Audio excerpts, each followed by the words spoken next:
All right, Jim, tell me about the banners you have with all the veteran pictures and stuff going through Hayesville. Well, the idea came from Jeromesville did something similar last year with a limited number of banners, and I thought at the time, wouldn't it be nice if Hayesville could do something like that?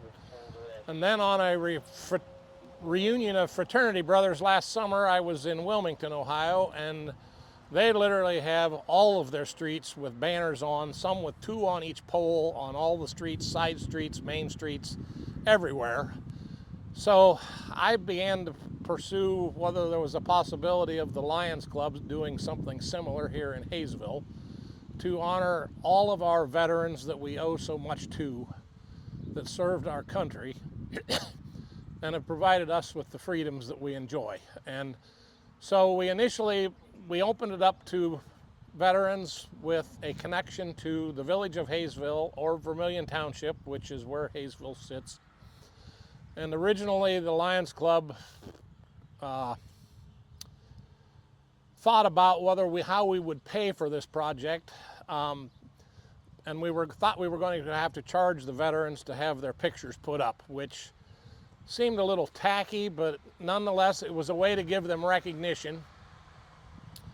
And at a Lions meeting, someone suggested that we go to approach the Hayesville AMVETS post to see if they would want to partner with us in helping get the job done and whatever other ways they could help us. And lo and behold, as I approached them, they volunteered to pay 100% of the cost of the banners and the brackets. And so from there, it kind of snowballed from a project that I thought we would be lucky to get 50 pictures, maybe 50 brackets. We turned into 130-ish pictures and brackets. And already, and we did this strictly by who knew who had served, and word of mouth. We did very little advertising because we didn't know how to advertise other than that. So sadly, we have missed some people, but we have started a list to continue this next year. So if anybody has a family member that was a veteran from Hayesville or Vermilion Township, they need to contact me. I am on Facebook and on Messenger, and I will put their name on a list and contact them in the winter next year to add more banners to the village next year. A few people I have to thank. Number one is the AMVETS for what they did as far as footing the bill for the most part on this project.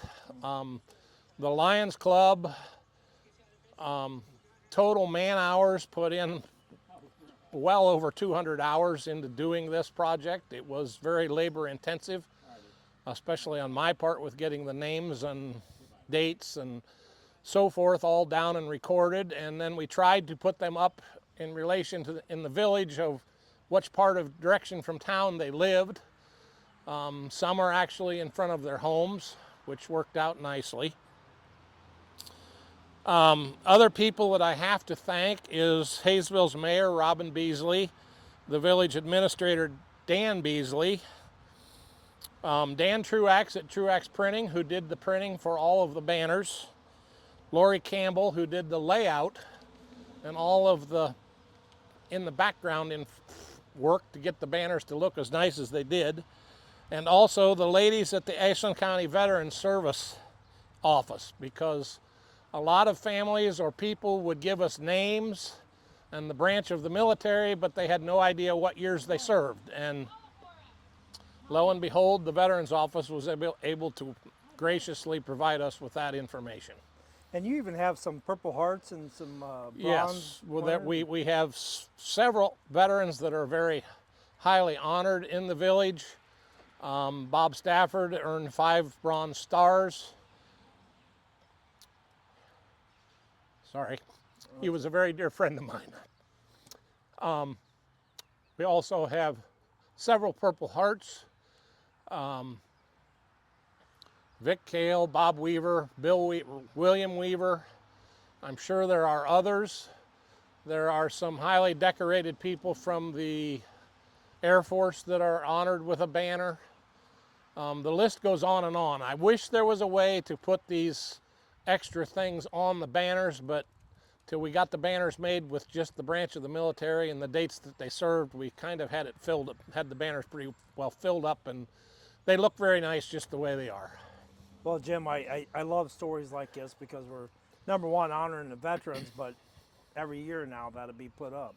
Yes. And how long does it run from what date to what Well, date? our goal was, and we got it done, to put them up for Memorial Day, and we're going to leave them up through Veterans Day, and then take them down through the winter so that they aren't out in the harsh elements of winter. One thing I'm going to put a plug in here, our Lions Club is getting older, and it takes a lot of work to put those brackets up and get the banners up, and so we are looking for some help next year, to whether it's another organization or from somewhere, to provide us with some more manpower. Okay. Because we want to continue it for as long as we can. We've been told the banners should last 10 years plus, so hopefully they're going to be here for a good long while. Seems like there was something else I wanted to add, but it slipped my mind at this point.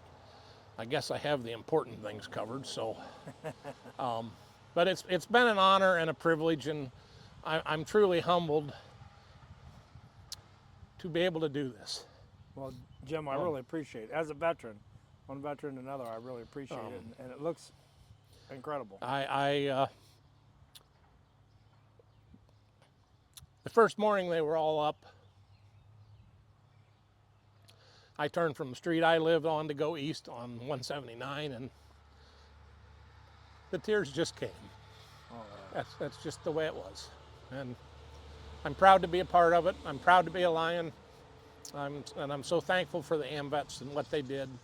And the AMVETS, I'm not 100% certain of this, but I'm going to go out on a limb and say it. I think the Hayesville AMVETS post 1969 came into being with the loss of Terry Schaub, who was killed in action in February of 1968. All right. Well, Jim, thank you. Thanks for taking the time and talking to me, and I appreciate it. You're most welcome. So.